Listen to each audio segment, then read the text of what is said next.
Season 4 of Overlord has been played with a rather noticeable issue for those who haven't read light novels 12 and 13. This issue is naturally how the story jumped massively from the Dwarven Kingdom back to Philip's grand plan. That and the Holy Kingdom keeps getting called the Slain Theocracy. Regardless of this, today we'll take a brief overview of the events of the two light novels. Hello everyone and welcome back to the channel. As the upcoming Overlord movie will cover these two novels, I will be attempting to keep spoilers to a minimum while also highlighting important details such as who the Faceless ones who signed the treaty are. A single arc covers the two books and it is set in the Robel Holy Kingdom, or in the official translation, the Sacred Kingdom Robel. This territory is set in the southwest of the world next to the Albion Hills where Demiurge has been spending his time. The Holy Kingdom itself is effectively a giant cove in a horseshoe shape and with the opening facing west. Due to the sea dividing the land, it is split into northern and southern territories. The northern side adorn their current ruler, while the nobles of the south find her too soft a ruler. The ruler is the Holy Lady and goes by the name of Calca Bessarez, who can use faith magic. After acquiring 4th tier magic at the age of 15, she became the ruler with the backing of the previous Holy King as well as the shrines. The Holy Lady is surrounded by the sisters Remedios and Kelart Custodia. Remedios is the head of the Paladin order as well as being rather rash, short-tempered and generally unintelligent, although expert when it comes to combat and tactics. Remedios also wields one of the kingdom's 4 holy swords, while Kelart is the head of the clergy with the ability to cast 5th tier faith magic. It is also worth noting the 9 colours are the strongest of the Holy Kingdom's warriors, and Remedios is white of the 9 colours, while Kelart isn't a member due to political complications. The main defences of the kingdom are 3 giant fortresses and a 60+ mile wall. The only breaks in the wall are 3 gates which are heavily defended by bastions, and this can be seen to the far east of the kingdom on the map. The main purpose is to help prevent an invasion from the 7 races of subhumans living in the Albion Hills. The subhumans are typically stronger than the citizens of the Holy Kingdom, with some being magic casters as well, so the wall is an essential element of the king's defences. Early into Light Novel 12, we see Yaldabaoth make a reappearance, and he destroys the wall using the 10th tier spell Meteorfall, before proceeding to make a light assault on the capital. During the assault, we get to see Demiurge's negative karma rating come into play as he toys with his attackers and is ruthless to anyone insignificant. After a short time, Yaldabaoth states, "Yes, I think that's enough playing around," before making threats of letting in an army to cause a storm of atrocities and murder. The army Demiurge refers to is an army composing of the 7 factions of subhumans residing in the Albion Hills. They have never allied in the past, but through a mix of fear and respect for Yaldabaoth's strength, the subhuman armies all fell under his banner to take the Holy Kingdom, which we will come back to later. After Yaldabaoth took the Holy Lady with him, the chain of command fell on Remedios and the Paladin order, and from here on out any mentions of Custodio will explicitly refer to Remedios. The paladins of the order that she oversees are seen as fanatics with a strong sense of justice, which will be relevant later. The only other noteworthy members of this order are Gustav, who is second in command, and Neia Baraja, who is a squire. This means she is not yet skilled enough to become a full-fledged paladin. She isn't particularly skilled with a sword, but wishes to become a paladin due to her mother being one. Her father was an archer so skilled that he became Black of the 9 colours.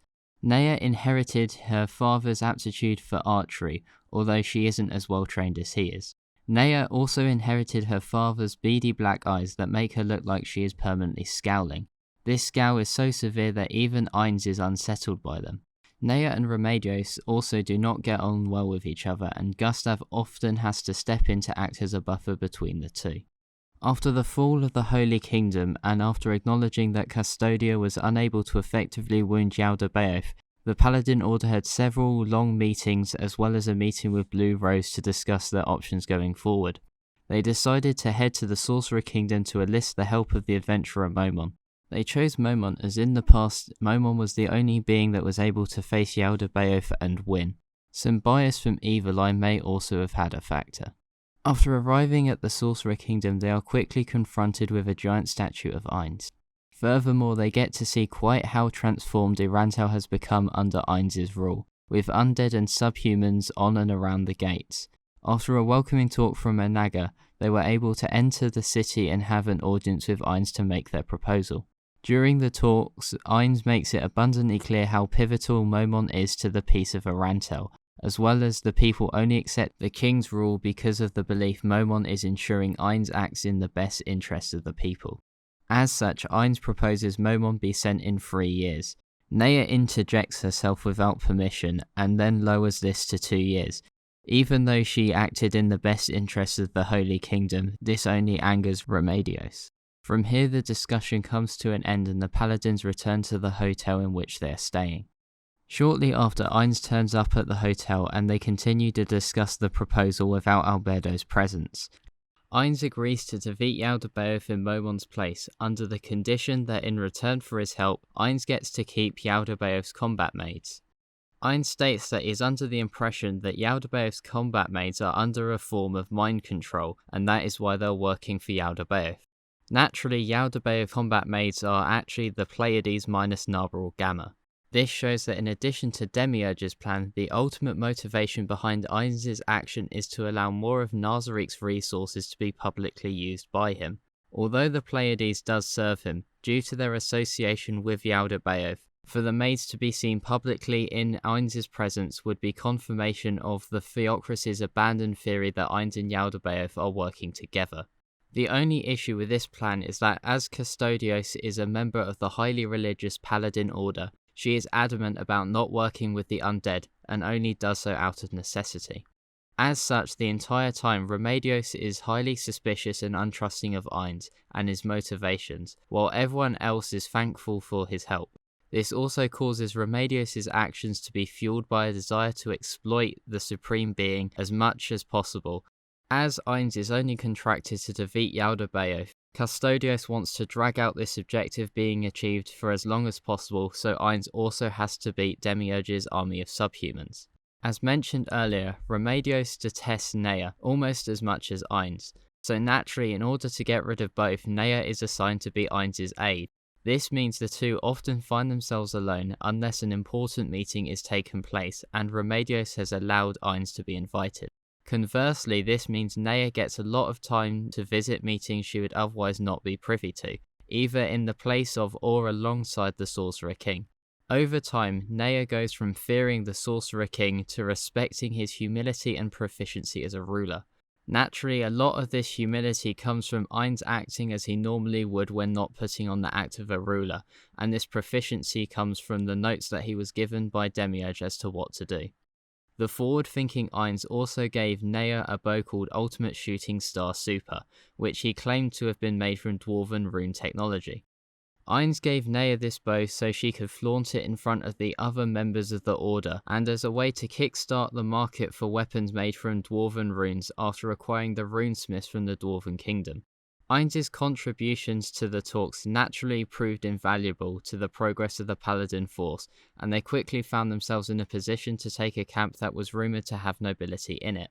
To minimise spoilers, a lot of the details going forward will be skipped and only the important parts highlighted.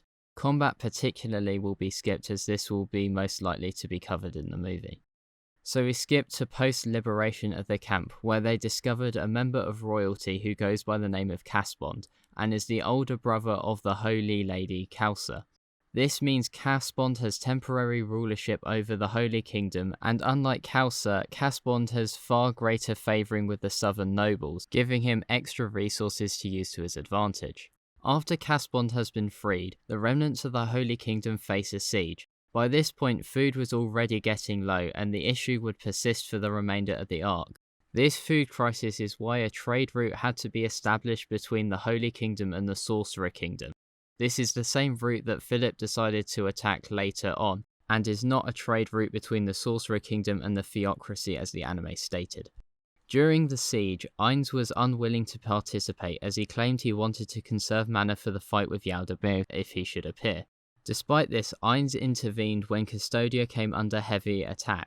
Ains intended to save her to improve his standing with her, but due to her distrust for him, all that ended up happening was he got dumped with the rest of the fight without any thanks. Afterwards, he helped Neia, which only improved his already positive standing with her even more, and proceeded to assist the citizens to quell the subhuman invasion. This left the citizens overwhelmingly in the debt of the Sorcerer King, and they were more than excited to meet and thank him for his work. Without going into too much detail, shortly after this, Ains acquired Shizu from Yaldabaoth before disappearing into the Albion Hills.